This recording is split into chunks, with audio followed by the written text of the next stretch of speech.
So hello and welcome to the, where are we? The 12th week of Mindfulness Connection Happy Hour.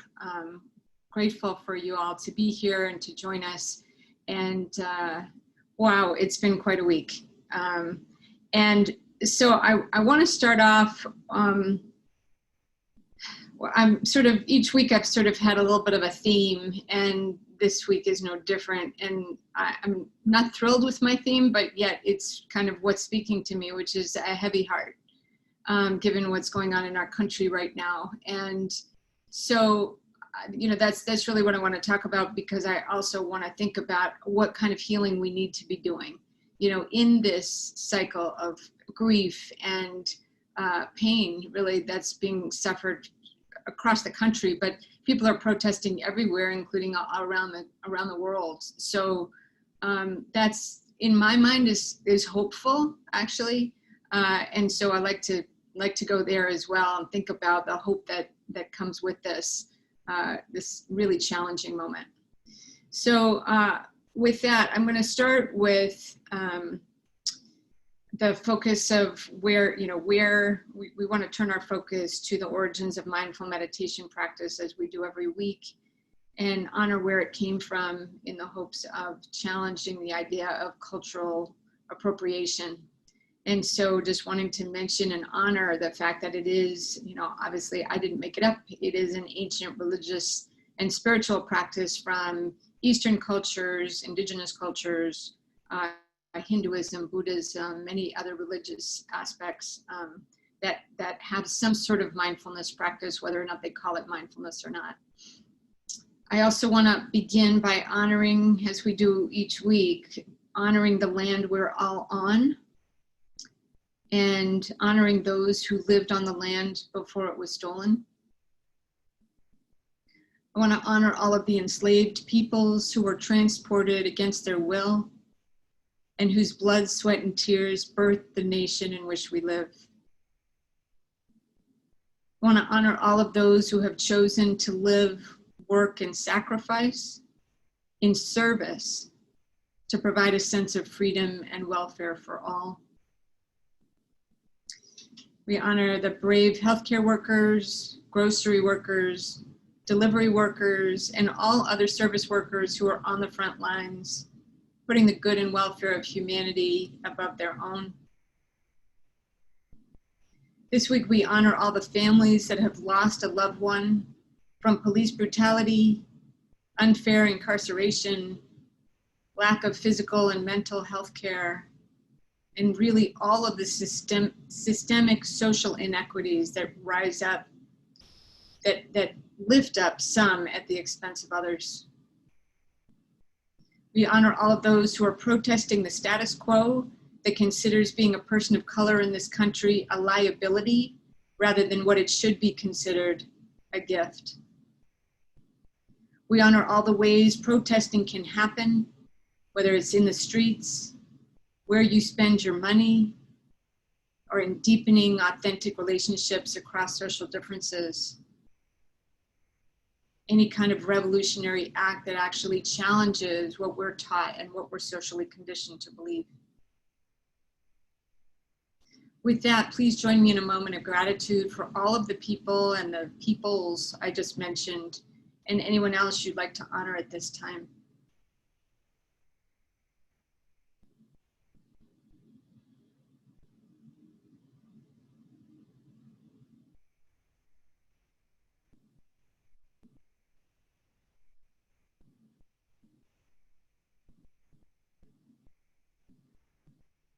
Together, we take a deep breath in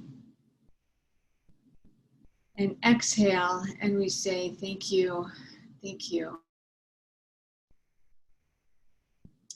As usual, we'll do a guided meditation. I always start with some sort of grounding practice and thinking about how we can be compassionate to ourselves and to others. And I always start us off with a guided meditation, and then give you 5-7 minutes, something like that, to reflect on your own, to continue in the practice in silence together. And then I'll come back at the end with the sound of a bell, and we'll have a little closing. So, so to start off with this notion of a heavy heart, I think that it comes from all of the, I mean, not only what's going on in the country and across the world with the protests and everything else, but also thinking about some of the challenges I've seen and heard. I've been, as I'm sure many of you have been, on the phone or in conference calls or Zoom calls or whatever, connecting with other folks around these issues. And the big question is that everybody's asking, and I've gotten so many calls of, what can I do in the midst of this? What can I do?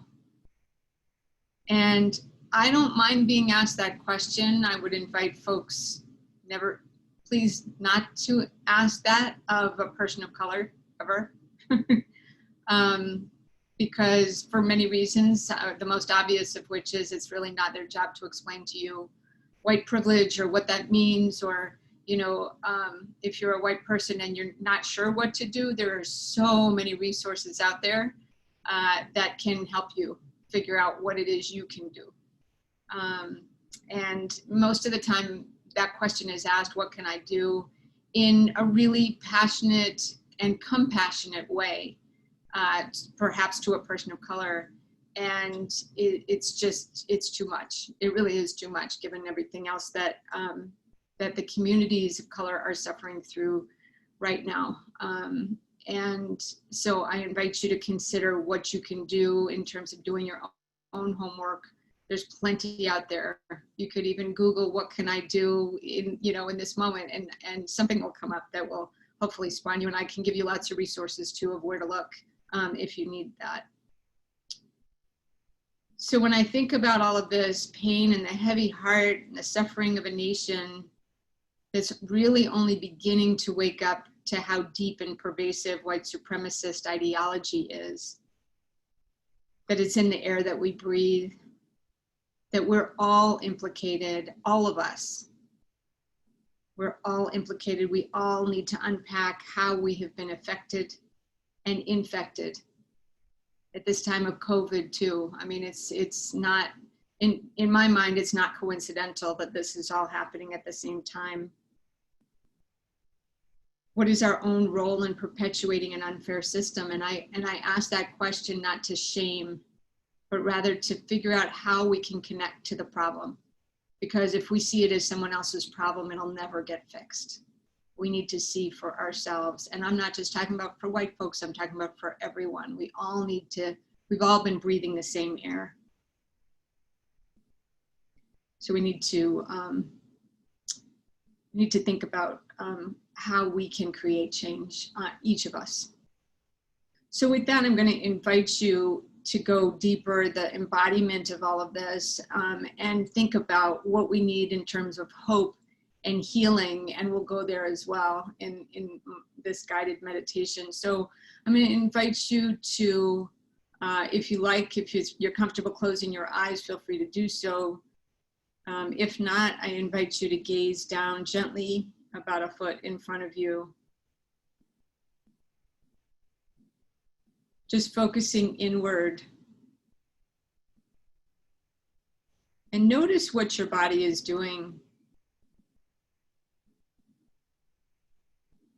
Whenever I think about or talk about or feel about these issues that are coming up today, and all of the protesting and all of the conversation, good, bad, and indifferent, that is happening, I notice it in my body.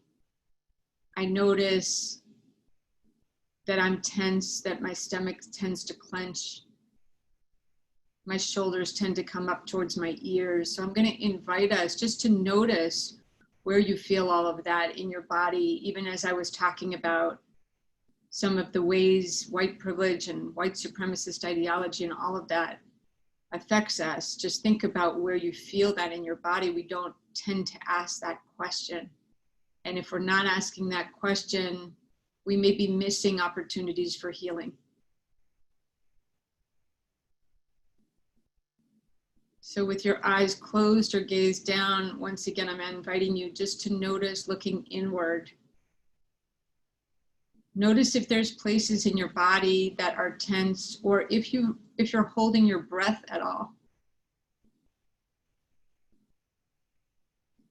And on your next inhale, see if you can expand your belly, expand your heart, opening up your chest as you inhale, holding it at the top. And as you exhale, just release and see if you can bring your shoulders down just slightly more away from your ears. Allow your belly to really relax a little bit more. Feel your body where it's touching the seat that you're on, where your hips are touching the seat. Just notice that space. It's a very grounding practice. If your feet are on the floor or wherever your feet are, just notice your feet, and if they are touching the earth, what that feels like, that connection to the earth. Grounding yourself down into the seat that you're in.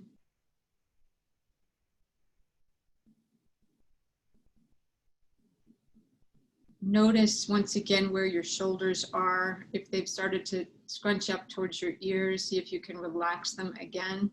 Sometimes it takes more than one time to notice that.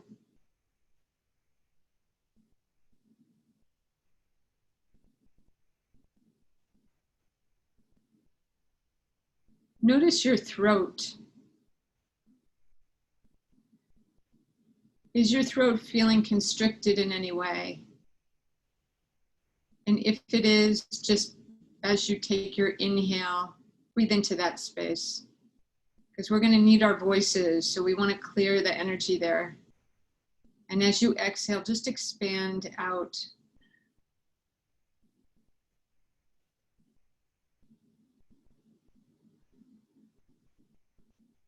I invite you to focus on your heart space.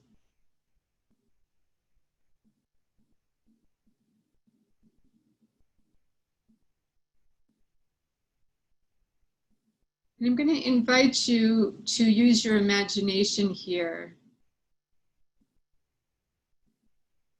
Think of someone in your life who you just feel so safe with. And it doesn't have to be a human. It can be a pet. It can be a religious icon, whatever works for you in your body. And what I'm going to invite you to do is imagine that person or thing is holding up your heart for you. So you can really literally just fall into that person's hands, paws, whatever, that you feel like they've got you. They're holding your heart, so you don't have to hold it up.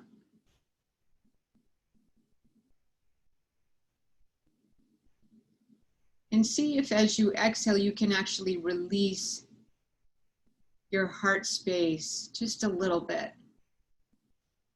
See if you can feel any kind of relief, knowing that you are held.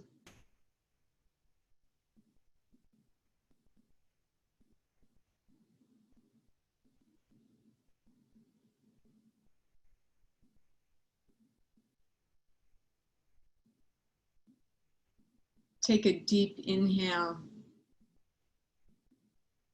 and exhale, and you can either keep that image in your mind or release it, whatever works for you, as we come up towards our throat space.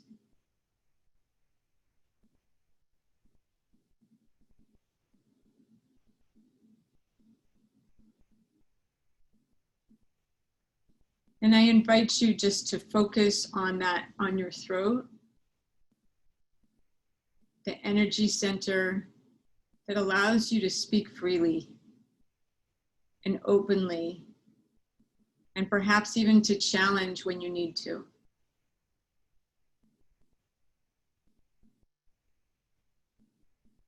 Imagine that your throat space is tight and constricted. And as you breathe, as you inhale, see if you can expand and open that space just a little bit.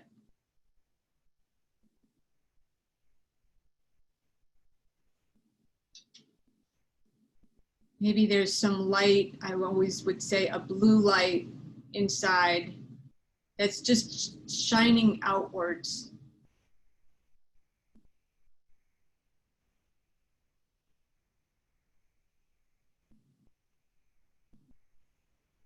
Allow that light to grow.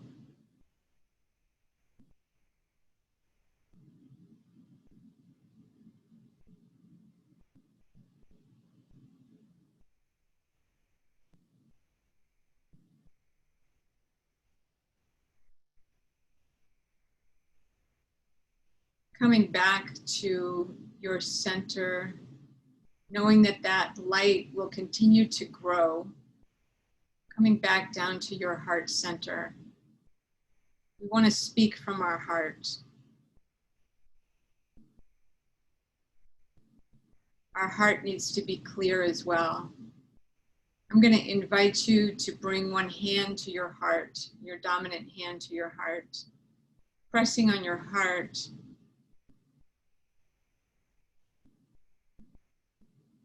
As though your hand is trying to hug your heart a little bit.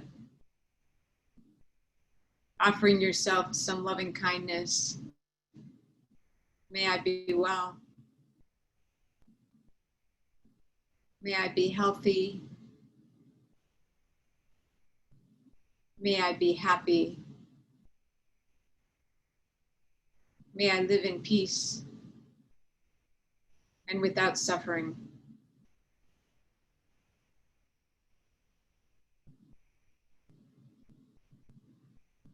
And then feel free to drop your hand down to a comfortable position. As we sit in silence for a few moments, you're welcome to conjure in your mind where you can find relief in your body, whether it's in your heart or your throat, or anywhere else in your body that needs some extra attention right now. And I encourage you to breathe some love and some light into that space.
I invite you to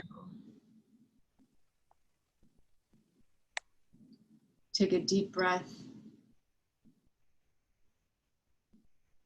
And as you exhale, maybe bring some movement into your fingers and into your toes, fluttering your eyes open if they're closed.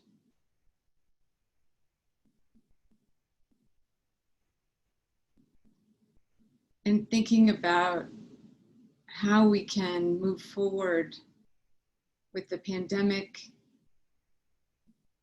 with the racial injustice, trying to right what's wrong, protest what the status quo. What does that look like for you? And as you go forward, I really encourage you to make sure that you are continuing your self-care practice, to offer yourself some metta, some loving kindness. May you be well. May you be healthy. May you be happy. May you live in peace and without suffering.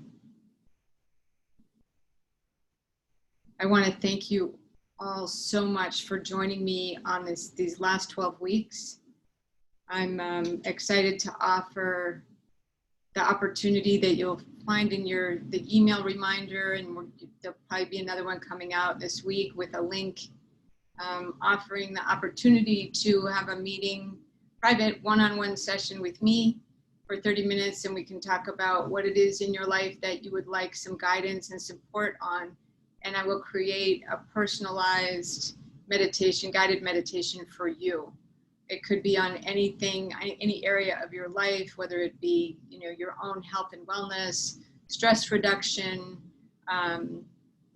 weight loss. I mean, whatever the salient things that come to you when you think, how could my life be even better than it is right now? Thinking about what would be useful for you, and then I'll send you your own personalized meditation, and you can use it again and again. You can practice. It'll be a 20-minute guided meditation. You can use it in the morning, every morning when you wake up, or right before you go to sleep, or both, or sometime during the day, or whatever works for you. And so I'm offering that, and I'm also offering the opportunity, if you want to, two different guided meditations. If you've got 2 areas or more, we can work that out as well. But it's different being in a group of meditators versus having your own personalized one. And so I thought maybe that would be useful for folks. And so, as I mentioned, the offer was in the email that you sent as a reminder for today's practice, but that will go out again on Monday. I think on Monday when this recording goes out. It's also, if you sign up on my website, you'll get that. If you're not already linked into my my mailing list. And then I also want to say that if these 12 practices, 12 sessions, the mindful happy hours, mindful connection happy hours, if you want to hear them again, they're all going to be available. All you need to do is subscribe to my YouTube channel. You just go to YouTube and type in my name, and up will come my channel, and you can subscribe to it, and you'll have access to all 12 of these sessions that we've done for the last 12 weeks. So I wish you health and wellness, and please, please, please keep up your self-care practice. It is critically important, especially if you're doing social justice work in the world. We need to be making sure that we're taking care of ourselves. That's the only way it's sustainable, and the only way we're going to be able to be in it for the long haul. So I thank you all so much, and may you be well.